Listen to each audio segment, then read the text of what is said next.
All right, guys, what's going on? Welcome back to the Everything College Football Podcast. Today, me and Nick here are going to be breaking down the Oklahoma Sooners spring preview. It's been a wild offseason in college football. Norman specifically, though, in with Brent Venables, out with Lincoln Riley. He said after the Bedlam loss, I'm not going to be the next head coach at LSU. Well, he wasn't lying, Nick. Yeah, no, he ends up skipping, heads west, joins to a great project in the Pac-12, and now leaves Oklahoma kind of in this sort of shambles, so to speak. But they end up grabbing a really good hire in Brent Venables, and I really think that they have potential to build something here. But this is going to be an interesting transition year. You know, the quarterback's gone. We'll touch on that, and a lot of changes in Norman. Not normal for this program. They're used to stability with Bob Stoops and Lincoln Riley, and now they kind of find themselves a little uncharted territory. It'll be interesting to see how it goes this year. They only had two head coaches over the last 2 decades. This is very unfamiliar territory. But even as a USC fan, I love how we got Lincoln Riley. But I think Oklahoma honestly made the best hire of the offseason with Brent Venables. Because, defense over the past couple of years has been a big struggle area for the Sooners, especially when they get to the playoffs where they absolutely get it handed to them. But I think this staff with Venables and Jeff Lebby coming over, these guys are going to do wonders together. I'm not sure how long Lebby will be there before he gets a head coaching job. But for the short term, I think these guys are going to stay on top in the Big 12. Yeah, I love seeing Venables return to Oklahoma. A guy that he was the defensive coordinator there for about almost a decade, and a very strong resume. Had a great career at Clemson, very strong defense pretty much every year under Dabo Swinney. He waited his turn. He had a lot of opportunities to take a job as a head coaching, but he wanted to wait for the perfect job. Oklahoma comes calling. He couldn't turn it down, and now he's finds himself in a very strong position to succeed. He brings in some great assistants. I think this team will have great potential in the Big 12, and they get back to dominating like they have been the last couple of years and get back to the playoff, hopefully, for them. Swinney reminds me of another guy that waited many years at an elite program for the perfect job, Kirby Smart. You look what he just did. I think Brent Venables is on the same trajectory. Kicking things off with this offense, though, that Jeff Lebby's going to have to work with. The QB carousel at Oklahoma was a pretty interesting one. Spencer Rattler entered last year, Heisman favorite, benched before, the first month of the season really is over with. Caleb Williams, he emerges as a future superstar in college football, but he's now in LA. So they lose 2 high-end talents, but they replace it with Dillon Gabriel. I wasn't too worried about them not landing a guy at quarterback, even when those 2 left. Gabriel, he was originally committed to UCLA. In the portal, he ended up flipping. Once Lebby got that job at Oklahoma, it seemed like they were going to get Jackson Dart too. I wasn't too worried about them not getting somebody, but there for a minute, it seemed like the QB position was very gloomy because they don't really have any other options. Nick Evers, he's 9th-ranked quarterback, true freshman. They got 4 guys on the roster, but Gabriel reuniting with Lebby, I think this is a great short-term option for Oklahoma. They're going to be just fine at quarterback. Yeah, I like this as a little bit of a short-term option to kind of get some high recruits in, maybe sort of build up Nick Evers, like you said, very, very high recruit coming out of high school. I like Gabriel a lot. Of course, he had the injury concern at UCF, but when he was playing under Lebby there in 2019 and 2020, he had a really strong season both years. I think he was a very good pickup for Oklahoma. Losing Spencer Rattler and Caleb Williams has to be a huge blow. You lose 2 talents like that is definitely devastating. But when you get a guy like Dillon Gabriel and who kind of steady the ship, has great experience in college football already, had two very productive seasons at Central Florida, I think this is a great fit for them as a transition. They can bring in somebody in recruiting, whether or not if Nick Evers is not the solution, maybe they bring somebody in this year's class and kind of go from there. I like this as a sort of a stopgap for now, and I think they can reach some strong production on the field this year. Remember Malik McKenzie Milton? He was really good at UCF, and he got injured, inserted Gabriel, and I think he was probably even better than Milton was. The bulk of these numbers came over a 2-year stretch of 8,000 yards, 70 touchdowns. He had 14 picks. Completion rate wasn't great his first 2 years. Last year, he jumped it to a 68%. He only played in 3 games, though, so we really didn't get to see what kind of improvements he was going to showcase. But I think from a pure talent standpoint, he really checks the boxes in a lot of areas. Good arm motion, nice footwork. Throws a heck of a deep ball, Nick. I mean, the guy has a lot of arc, a lot of accuracy downfield, throw off platform. Does a great job of making plays when the pocket breaks down. He's also got some pretty impressive skills as a runner. I think Gabriel could be an underrated Heisman contender just because of the offense he plays in. Do you think that's a good take, or do you think, this is going to be more of a balanced attack in 2022? I think this will be a bit of a more balanced attack when we look at the receivers and running back core for this team. But like you said, Dillon Gabriel can run the ball as well. He had 167 attempts over his career at UCF, which is not a small feat. Had a few touchdowns on the ground as well, 4 in 2019. Very impressive there. I love his deep ball. Like you said, he's got 8,000 passing yards over his career. He can sling the ball if necessary. That 2019 campaign with UCF was a very strong one for him in those 13 games. So I think he has a real potential to shine in an offense that is going to be tailor made to him. They're going to really mold this offense around him. I'm just a little concerned with some of the weapons he has. We're going to get into the wide receiver core. We'll look at the running backs in a second, but I'm just a little concerned with the piece around him. So I don't know if Heisman, dark horse is really where I'm looking here, but I think this is a very, very solid fit for Oklahoma as they kind of begin this Brent Venables era in Norman. Looking at that second part of the offense that might give them a balanced attack, the running backs, DeMarco Murray's, of course, the coach. These guys they're learning from one of the best, an Oklahoma legend. Looking at this group of backs, I think it's a solid one at first glance, but not too glamorous. Eric Gray, who's kind of disappointing last year, 713 yards, 4 touchdowns on 107 touches. He's dynamic, though, a dual-threat guy.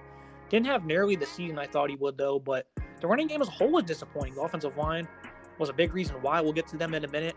Kennedy Brooks, though, he still found his way to over 1,200 yards because he's just that good of a player. 186 yards per game, though. At times, it really didn't even feel like they were getting to that number. This is especially early in the season. I know later in the year they kind of got things going. They kind of rallied on the ground a bit. But early in the year, the entire offense struggled because they could not run the ball one bit. Yeah, the running game was very questionable for Oklahoma this past season. Kennedy Brooks carried the bulk of the load. I think Eric Gray has real potential here to be a strong running back for this team. If he got a decent amount of touches, he had 78 carries last year, good for 412 yards. I like the potential he has. They're going to mold the offense around him in the backfield. He's a senior. He has a lot of experience. This is what you want to see. And when you talk about having a coach like DeMarco Murray, a guy who's an Oklahoma legend, carried the ball a ton for them between 2006 and 2010, that's going to be a great figure to look up to. I think the running game is definitely very underrated here in Oklahoma. Not a lot of people are talking about Eric Gray. I think he's a very strong running back. I think this is great potential. I also think Marcus Major might have a decent season as well, the redshirt junior who kind of played that backup role. He only had a few carries last year. But I'm very interested to see how it works out. I think Gray will be the read back, but Major might get some good carries and make some good plays. He has good burst speed. Gray, the former Tennessee standout, Marcus Major, like you alluded to, hasn't played much the last 2 years. But it's kind of strange that over these last 2 seasons, he had 2 very solid bowl games, 110 yards in 2020 against Florida, and he had 50-plus last year against Oregon. Outside of that, though, he's not played much at all until the postseason. 5'11", 222. He's more of a power runner. I think Major, though, he's going to play a solid role here. Javonte Barnes, a top 10 running back in the class of 2022. True freshman. They're going to look to get him some touches. 203 pounds. He's also more kind of like Major of an inside worker. Gray, a dual threat guy. Again, I'm not really sure how to feel about this running back core. I think they got some good talent, but losing Kennedy Brooks is a big deal. And 186 yards per game. I don't really know if they're going to see that average go up. I know Jeff Lebby coming over. They're going to move with a lot of tempo. They're going to move very fast. They're going to look to run the ball, too, with a numerous amount of backs. I really don't know if they have the personnel at first glance, though, to really fit this up-tempo running attack. Do you agree with that, or do you think I'm overlooking something here? Yeah, I think it might take a couple of games for them to get used to that. I think when you have that kind of fast tempo that Levy's going to bring in, you look at this running back core that wasn't really used to that in the past. I think this is a real potential for them. It might take a few games, the first couple of games. We'll talk about the schedule, but they don't really have anything crazy on the schedule. So they could use those games to adjust, kind of get up to speed. And when they get to Big 12 play towards the end of September, they might be able to be firing on all cylinders and have Levy's offense running very well. So I think this will be kind of a progression thing where you start to see the running back group pick up throughout the season. So don't expect much out of them the first couple games. I think there is potential here that they can learn and grow from there, but the fast tempo is going to be difficult to adjust to when you're used to playing under an offense like Lincoln Riley did. So it'll be interesting to see how that phases out for him. Yeah, I agree. I'm not too overly concerned. I think they got to do for a short term, a pretty solid group of backs. We'll see what happens long term. I think Barnes will be a pretty good player. Moving to the offensive line, though, there was a big reason why they struggled so much. They did retain Bill Biedenbaugh, one of the top offensive line coaches in the country. Originally, he was going to go with Lincoln Riley. He stays put in Norman. Big time retained by Venables and the staff. They lose 3 starters up front. But again, they weren't great anyways. So that's either really good or really bad, Wanya Morris, the transfer from Tennessee, big disappointment. I don't even know if he's going to find the starting rotation this year. They got some good size, though. Not at all positions, though. I think the interior is very questionable. I think they got good size and a handful of players. Bright Walker, a former 5-star, being one of those at 6'6", 356. They're looking to get some good work out of him. I think he was a 5-star in the class of 2018, so many years ago. I do like 2 guys they got in Robert Congo and Chris Murray. These were 2 guys I talked about last year when I did my preview. They're transfers. They now have a year in the program. I think they're going to find their way into the rotation a bit. Overall, I'm really not sure what to think about this unit. I think Andrew Ram, he was another one of those guys I expected big things out of last year, and he's definitely, unquestionably, the top returning starter here at center. McCade, Matar, at left guard. He's a Cal transfer, plenty of experience. What's your assessment of this offensive line? Because at first glance, it's not really much better than it was last year. Yeah, I think this offensive line is shaky. That's the word I'd use for it. I like the look of McKay Matar coming from Cal. He had 23 starts there over his career, which is a very solid number. Good pickup out of the portal. And like you said, Bray Walker, a former 5-star who's really disappointed this time in Norman. People have not been happy with that. He was in the portal for a while. He pulled his name out of there. He's looking to come back and potentially play at that right guard's position and really have a nice impact. I think Andrew Rahm Jr. is the real standout here. He's the center. It's going to come through him. It's going to depend. However he does this year is going to really impact this offensive line. I think he has real potential as a center. He had a decent year last year, like you said, but it could be a lot better. There was more expected out of him. And in general, that's the thing you could say about this offensive line is there's a lot more expected out of them, and it just wasn't quite good enough. And hopefully after a year in practice, they can build this together. But picking up Matar out of the portal from Cal, I think was a huge pickup at left guard. I think he slots in very nicely there. I also think Morrison has potential to step up, like you said, coming from Tennessee. A bit disappointing there. We'll see if he can have a stronger year this year. But in general, this offensive line is just shaky, and it really concerns me that they might give up a lot of sacks here for Gabriel and might put some pressure on my defense might put some pressure on the quarterback. So I really hope that they can step it up because that could be a real weak spot for them this year. Yeah, Daryl Simpson at 6'7", 358 is the other guy I was alluding to. Him and Bray Walker have some pretty impressive size overall, though. It's nothing too overwhelming. I think Andrew Ram, the center, he's under 300 pounds, so they're not overwhelming with size. This unit, though, was a big disappointment to me. I was shocked with how poor they were getting all these veterans back, and then you insert that new star at center. It was a very shocking offensive line. The running game as well suffered. Spencer Rattler wasn't all that poor as people say he was. He completed 75% of his passes, but the offensive line made it tough. I know he wasn't the best decision maker, but he didn't have a lot of time, had no help from his running game. That's not how the offense wants to operate. Look at the West Virginia game, 57 yards on 28 carries. I mean, that's just not good. You've seen under 80 yards against Texas Tech as well. Nothing against Baylor either. Like, a very inconsistent ground game.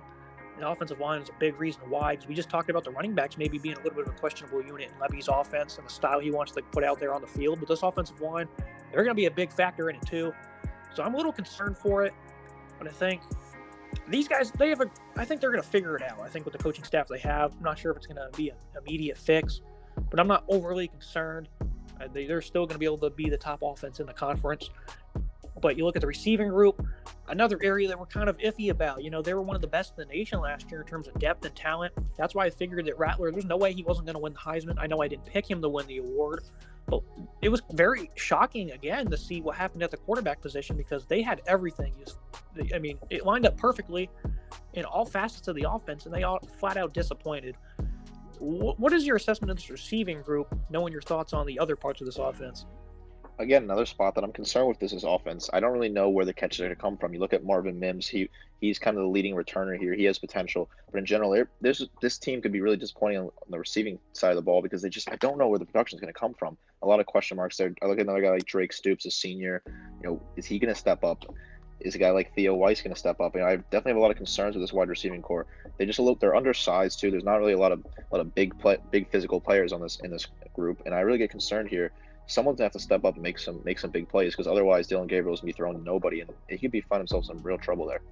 Yeah, Oklahoma, they lose 4 of their top 6 pass catchers production-wise, and that doesn't even include Austin Stogner, who, again, didn't really have the season we thought he would last year. They have a lot of similar players, too. That's also why there's another concern. You just talked about it. They don't have any size. No physical imposers.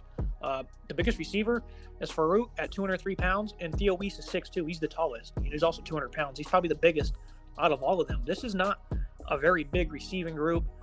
Last year Ole Miss had Dontario Drummond. That's important because Jeff Levy comes over from Ole Miss. He was like 220 plus pounds. He was a big body and he was a star for Ole Miss. They don't have that luxury this year.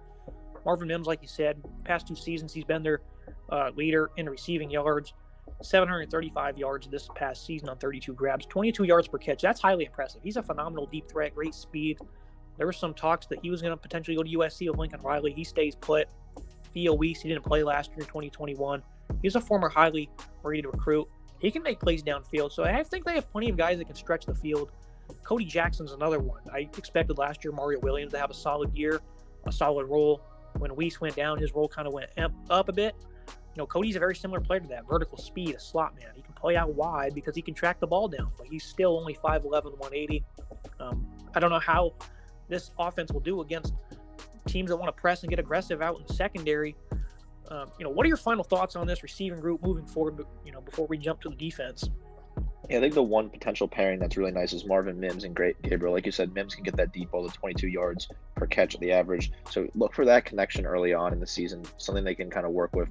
Gabriel slinging it down deep to Mims. But in general, I'm just a little concerned with this. I don't really know when the touches are going to come from outside of Mims. I expect Stoops maybe to step up. He had a decent season with the small amount of catches. He had 16 receptions for 191 yards, good for about average of 12 yards per catch and 2 touchdowns. So interesting to see what he can do. But in general, I'd be concerned if I'm an Oklahoma fan with this. I don't really know where the production is going to come from. It's probably going to come from Mims, but Stoops could step up and maybe add some production as well. Yeah, they lost a lot of starters. I think they have some solid talent in place. I'm not too nervous, I think, as much as you are, because I think they have a great quarterback. They have some good weapons. But overall, the chemistry, how are they going to do against teams that want to get aggressive? I really don't know. If they're going to be aggressive and blitzing, how's the offensive line going to pick it up? If they want to play press man, how are they going to cover that up in the receiving group? So I do think there's plenty of concerns. Jeff Libby, though, is kind of a mastermind. He'll figure it out, but I don't think you're going to see 45 points per game like a Lincoln Riley offense would. Moving to this defense, Ted Roof comes over with Brent Venables. Interesting thing about him, 6 different stops in the last 6 years. He has been moving all over the place since a lengthy tenure at Georgia Tech. Looking at this defensive line, I was very disappointed last year in this front 7 as a whole. 33 sacks isn't a bad number, but it was a decrease from the year prior. And I expected big things out of them outside of the Iowa State game where they had like 8 sacks, with a couple forced fumbles. Outside of that game, they were not very consistent. They were not very good. I thought they did a pretty good job at stopping the run, but overall the production was a disappointment. The playmaking was a disappointment, and they lose a lot of those players. I think 4 or 5 of them are gone. What's your expectations for this defensive line? Yeah, you alluded to the decent sack numbers from this team. I'm definitely a little concerned if they lose some production like Nick Bedino, who declared for the draft, but to pick up some guys out of the portal, especially looking at one player in Jeffrey Johnson from Tulane. Interested to see how he's going to do. But in general, I'm definitely a little concerned in this defense. Oklahoma's not really known for defense, as is some sides in the Big 12. Be interesting to see if they can take that step up under a defensive-minded coach like Venables. Yeah, Jeffrey Johnson, he actually slimmed down a good bit. He was 330 coming in the last year, got down to 295. Pretty solid production from, for being a nose tackle, pretty nimble on his feet. That's an interesting player. Clayton Smith, he was a top-ranked edge rusher coming out of high school. He's a player I'm very excited to see how they use. Very athletic. He can play off-ball linebacker if they want him to do so. He's good bend off the edge. He plays hard. The typical player I think Brett Venables is going to have a lot of fun with. He didn't play much last year like I figured he would. But Clayton Smith, I think he's a high upside player, as is Reggie Grimes, another guy who's top-notch athleticism. His testing numbers are off the charts. Very interested to see how they use those 2 players. What are your expectations for Grimes and Smith as a defensive end? Yeah, I think Grimes has extreme potential here. He had a decent season last year. He comes back as a junior. He's going to kind of be a stronger one of those defensive end players. I think he has great potential to make a ton of plays. And I like you said about Smith, extreme potential there. Really interesting to see what he can do as a redshirt freshman. I like the talent he has. These guys together are really talented players. Interesting to see if they can put it together on the field itself. I think Grimes will have a strong year. I also think Smith is good for a breakout year as well. And I don't want to move on without talking about Jalen Redmond. He's one of the top interior pass rushers in the country, 6'3", 279. He had 8 tackles for loss a season ago. He had 11 in 2019 before he missed last year due to COVID. He opted out.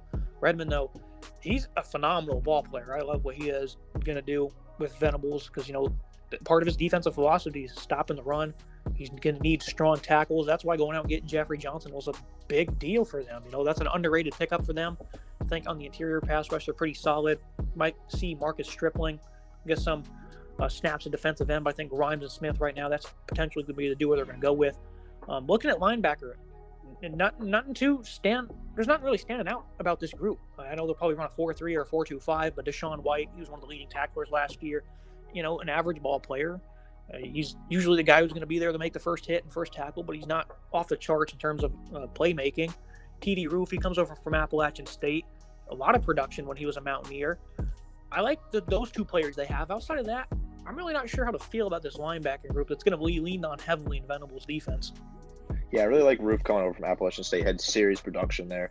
White, like you said, a very strong tackler. Senior, going to have a lot of presence in that locker room. Going to be a big figure for that team. I also look at a guy like Danny Stutzman, sophomore. He had a decent year last year. We're interesting to see what he can do. Step up, make some plays this year. Like you said, linebacker is very important for Brent Venables. Be interesting to see how they can. I think that when you have a guy like White and Roof coming in from Appalachian State, that could be a really nice combo there. Interested to see how they do. I expect White to have a lot of talent, be a leader on the field, but in general, these guys don't really scream out to you as some other teams in the Big 12 and other teams in the SEC that we've touched on already. So it'll be interesting to see how they adapt to Venables' defense. Now, the biggest concern, the area I really want to focus on the most, is this secondary. Venables, he's going to want to stop the run. He wants to get his safeties downhill in the box. Does he have the personnel to fit this? Because they're going to have to play a lot of man coverage at times to stop the run. The scheme opens the door, though, for a lot of big passing plays because I don't think they have the personnel to match up in man coverage. Trey Morrison, they got him from UNC. Massive addition, I really feel like. He's been working a lot with Jay Valai, the DB coach. He also coaches the nickel, so I think he's going to try to fill that hybrid DB role that seems to thrive under Venables. Last year at Clemson, Andrew McCumba, a freshman, he really shined in that role. Key Lawrence, he can kind of do the same. He can play as a nickel. He can play as a safety. I like the safety group. I want you to focus on them before we get to the corners. How do you feel about this veteran back end? Yeah, so I like them bringing in Trey Morrison, like you said, coming from UNC, has a lot of experience as a senior. I think he'll be a very strong position in the nickel. And looking at Key Lawrence Jr., Lawrence played really well at both corner and safety. He has that sort of versatility. He can play. He's a bit more physical, so they probably will throw him at safety, like you said, very strong there, makes a lot of good tackles. I like Lawrence a lot, but I also look at a guy like Jordan Mooks, that's a sophomore. He's a bit of a sleeper. He's a very strong athlete, outstanding athlete. He might get some time this year in safety, and he makes some big plays as well, just with that physicality he has. Robert Spears Jenkins, length, speed, 6'1", 200 pounds. Jennings, that is, I think said Jenkins. That's a good player. I think he's going to carve out a role maybe this year. That's the type of player I think Brant wants. 109th in pass defense. You watched this defense all year long last year. Not only was the defensive line very disappointing, but the secondary was too. Corner has not been a very good position for them the last couple of years. 109th against the pass. And now the responsibilities are going to differ. And if the pass rush doesn't provide that assist that you need in the scheme, it could be trouble brewing. This might be a very drastic season for the secondary. They allowed 135 pass plays at 10 plus yards last year because they weren't good underneath. They allowed a lot of space. That's 120th in college football. Playmaking was also not very present. They only had 11 interceptions, which was actually second in the conference, but it doesn't seem like anybody in the conference makes plays in the secondary. So that's not really great. I do like Woody Washington, DJ Graham. I think they have a solid, respectable corner duo here. Woody, when healthy, he played very well at the end of the season. You look at Billy Bowman, he's probably going to take over that nickel role, a former top-ranked athlete. And then Justin Broyles, a veteran. Overall, this is just an average secondary. I think they do have some potential, though, in Washington and Bowman. These are two young guys that I think could really stand out. But when it comes to playing that man coverage, I think they're going to continue to be in trouble.